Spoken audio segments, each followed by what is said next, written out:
Philippi Owarasa ခန်းကြီးလေးအခန်းငယ်၄ကနေခုနှစ်ထိကျွန်တော်ဖတ်ချင်ပါတယ်အခန်းငယ်၄မှာကျွန်တော်ဖတ်ပါမယ်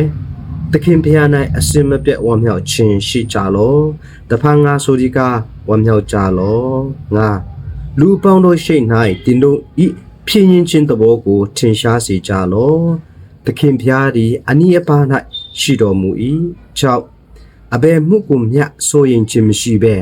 အရာရာ၌ကျေးဇူးတော်ကိုချီးမွမ်းခြင်းနှင့်တကွဆုတောင်းပတနာပြုသောအဖြစ်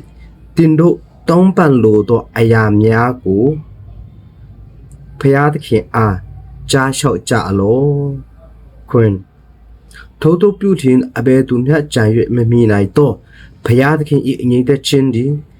ယေရှုခရစ်အားဖြင့်တင်တို့၏စိတ်နှလုံးတို့ကိုဆောင်မလိမ့်မည်။